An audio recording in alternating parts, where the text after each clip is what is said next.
42 రోజుల సుదీర్ఘ పోరాటం ఫలితంగా అంగన్వాడీ సమస్యలపై ప్రభుత్వం సానుకూలంగా స్పందించింది.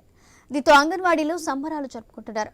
మహిళలు నృత్యాలు చేస్తూ విజయోత్సవ గీతాలు ఆలపిస్తూ ఆటపాటలతో విశాఖపట్నం జీవీఎంసీ గాంధీ విగ్రహం వద్ద సందడి చేశారు. ఇక దీనికి సంబంధించిన మరింత సమాచారం మా ప్రతినిధి రాజు విశాఖ నుంచి అందిస్తారు. రాష్ట్ర వ్యాప్తంగా జరుగుతున్నటువంటి అంగన్వాడీల నిరసన దీక్షలు ఈ రోజుతో ముగిసాయి. గత రాత్రి ప్రభుత్వం ఏదైతే వారి డిమాండ్లు పరిష్కరించిందో వాటికి కూడా అందరూ కూడా అదే కొన్ని సమస్యలు ఉన్నప్పటికీ కూడా పూర్తి స్థాయిలో సమ్మెను అయితే విరమించుకుంటున్నట్టుగా ఇప్పటికే అంగన్వాడీలు అయితే ప్రకటించడం జరిగింది. దీంతో పాటు ఈరోజు విశాఖపట్నం జీవీఎంసీ గాంధీ బొమ్మ విగ్రహం దగ్గర అయితే అంగన్వాడీలు అందరూ కూడా ఆనందోత్సవాలను కూడా జరుపుకుంటున్న పరిస్థితి. పూర్తిగా పండుగ వాతావరణం చేసుకుంటున్నారు.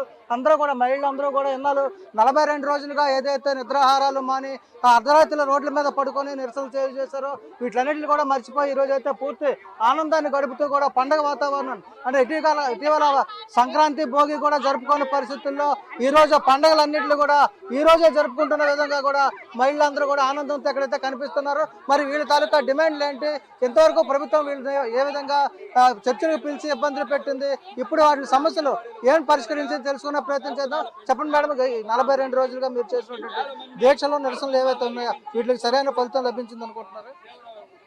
అంగన్వాడీలు 42 రోజులు సమ్మె చేసినప్పటికీ శాంతియుతంగా చేసేటప్పటికి రాష్ట్ర ప్రభుత్వం స్పందించి కొన్ని డిమాండ్స్ అంగీకరించింది. మా మెయిన్ డిమాండ్ అయితే అంగన్వాడీ వేతనాలు గ్రాట్యుటీ మీదే ఉంది. ఆ 2 డిమాండ్స్లో గ్రాట్యుటీ విషయం అయితే కేంద్ర ప్రభుత్వానికి లిఖితపూర్వకంగా పంపిస్తామని చెప్పారు. అలాగే వేతనాల విషయం అయితే ఇన్ని రోజులు కూడా రాష్ట్ర ప్రభుత్వం నిమ్మక నీరెత్తినట్టే ఊరుకుంది. కానీ మన జగనన్నకు చెబుదాం కార్యక్రమం కోటి సంతకాల సేకరణకి వెళ్ళేటప్పటికి అంగన్వాడీలు ఎక్కడికక్కడ అరెస్టులు చేసి రాష్ట్రం అంతా కూడా గొగ్గలు పెట్టి అంగన్వాడీలు ఎక్కడికక్కడే నిరసన తెలియజేస్తూ రోడ్ల మీద ఎక్కడ పెడితే అక్కడే పోలీసులు చాలా నిర్బంధించి చాలా ఇబ్బందులు పెట్టిన పరిస్థితుల్లో రాష్ట్ర ప్రభుత్వం కూడా సానుకూలంగా స్పందించి అంగన్వాడీ వేతనాలు ఏమైతే ఉన్నాయో ఆ వేతనాల్ని అంగన్వాడీలకి అలాగే కార్మిక సంఘాలకి అలాగే రాష్ట్ర ప్రభుత్వానికి ఏదైతే సానుకూలంగా ఉంటుందో ఆమోదయోగ్యమైన నంబర్ ఉంటుందో అమౌంట్ ఉంటుందో ఆ అమౌంట్ని మీకు పెంచుతాము, 3 రోజులు టైం ఇవ్వండి, మాకు 3 రోజులు లిఖితపూర్వకంగా ఇస్తామని చెప్పడంతో రాష్ట్ర ప్రభుత్వం ఒక మెట్టు దిగొచ్చి మా వేతనాలపై మాట్లాడడంతో అంగన్వాడీలందరం కూడా మేల్కొని మేమందరం కూడా విధుల్లోకి చేయడానికి వచ్చాము. ఈ రోజు ఏ పండుగ కూడా మేము చేసుకోలేదు కాబట్టి అన్ని పండుగలు కలిసి ఈ రోజే విజయోత్సవంతో చేసుకోవడానికి జరిపిన చర్చల్లో కూడా వేతనాల తర్వాత చూద్దాం, ప్రస్తుతానికి కొన్ని డిమాండ్లు పరిష్కరిస్తామన్నారు. అప్పుడు వాటికైతే మీరు అంగీకరించలేదు. ఇప్పుడు ఎందుకు దిగవలసి వచ్చింది? అన్ని డిమాండ్స్ అంటే 4 డిమాండ్లు ఒకసారి చేశారు. ఇప్పుడు కూడా ఈ రోజు వరకు కూడా అంగన్వాడీ వేతనాలు పెంచుతాము అని చెప్పట్లేదు, పెంచము, మా దగ్గర డబ్బులు ఉన్నాయి కానీ అంగన్వాడీ వేతనాలు ఇవ్వము అని చెప్తుండేవారు. దాన్ని అయితే మేము అంగీకరించే వాళ్ళం కాదు. అలాగే కిందసారి చర్చిల్లో అంగన్వాడీ వేతనాలు పెంచుతాం కానీ జూలైలో పెంచుతాం కానీ ఎంత పెంచుతాం అన్నది చెప్పను అన్నారు. కానీ నిన్నటి డిమాండ్స్లోని మీకు న్యాయమైన పద్ధతిలో మీరు అందరూ కూడా ఆమోదయోగ్యమైన అమౌంట్ పెంచుతాము అన్నారు. అంటే ఆమోదయోగ్యమైన అమౌంట్ అంటే మేము అడుగుతున్నది ఒకటే, మాకు గౌరవ వేతనం వద్దు, కనీస వేతనం కావాలి అన్నాము. కనీస వేతనం అనేటప్పటికి 26,000 రూపాయలు అవ్వాలి. కానీ మేము ఆమోదయోగ్యమైన అమౌంట్ అనేటప్పటికి తెలంగాణలో 13,650 రూపాయలు వర్కర్కి ఇస్తున్నారు. దాన్ని 14,650గా చేయాలి. అలాగే హెల్పర్కి 9,000 ఇస్తున్నారు, 10,000గా చేయాలి. అలాగే మినీ వర్కర్కి 9,000 ఇస్తున్నారు తెలంగాణలో, వాళ్ళకి కూడా 10,000గా చేయాలన్నది మా ఆమోదయోగ్యమైన ఫిగరు. ఈ ఫిగర్కి లిఖితపూర్వకంగా 3 రోజుల్లో ఇస్తానని చెప్పారు. దానికి అంగీకరించి మేము ఈ రోజు సమ్మెను విరమింపజేస్తున్నాము. అందువల్ల ఈ రోజు విజయోత్సవానికి కారణం అండి. మీరు చెప్పండి, ఎలా జరుపుకుంటున్నారు ఈ పండుగ?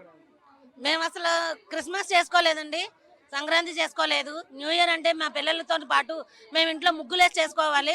అలాంటిదంటే ఇక్కడ మా టెంట్లోనే మేము అన్ని పండుగలు చేసుకున్నాము. కానీ ఇవి మా మనసుకు నచ్చి చేసుకోలేదు. మా కష్టాన్ని జగనన్నకు చెప్తూ చేసుకున్నాము. ఈ రోజు చేసుకునే ఈ పండుగ మాత్రం మేము అడిగే డిమాండ్లు అన్నింటికి కొంతవరకు ప్రభుత్వం దిగి కొద్ది రోజుల ముందర వచ్చింది. ఓన్లీ మా జీతం పెంచే దగ్గర ఆగిపోయింది. దాన్ని కూడా మా రాష్ట్ర నాయకులందరూ కూడా ప్రభుత్వంతో చర్చలు చేసి మాకు ఆమోదమైన జీతం పెంచుతానని అన్నారు. కనుక ఇక్కడతో ఈ రోజు మేము విజయోత్సవం చేసుకోవడానికి నిశ్చయించుకున్నాము. ఇదే మాట మీద జగనన్న ఉండాలని మేము కోరుకుంటున్నాము. మీరు చెప్పండి, అంటే ఇప్పుడు మీరంతా విధుల్లో చేరిపోయినట్టనే దీనికి ఇంకా సమయం కోరారు? మేము సమయం ఏం కోరలేదండి. రాత్రే మేము చర్చిలో జరిగిన వెంటనే విధుల్లోకి జాయిన్ అయిపోతామని అనౌన్స్మెంట్ అయితే చేయడం జరిగింది.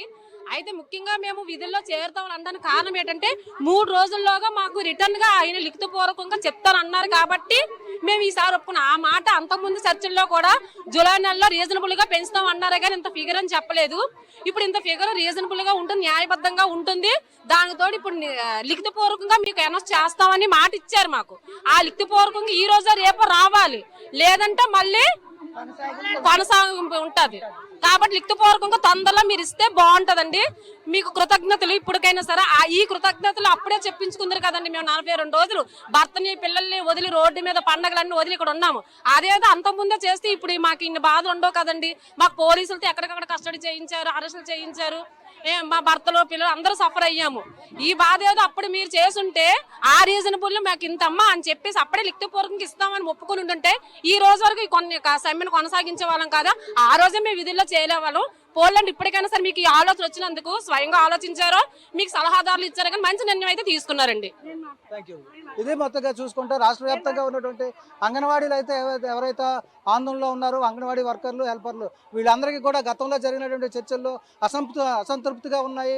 పూర్తి క్లారిటీ ఇవ్వకపోవడం వల్లే మేము సమ్మెను కొనసాగించాల్సి వచ్చింది. ఈ నేపథ్యంలో ఈ రోజు లిఖితపూర్వకంగా హామీ ఇవ్వడానికి మంత్రులు కానీ ప్రభుత్వం కానీ ఒప్పుకున్న నేపథ్యంలోనే ఈ సమ్మెను అయితే వినిపిస్తున్నాము.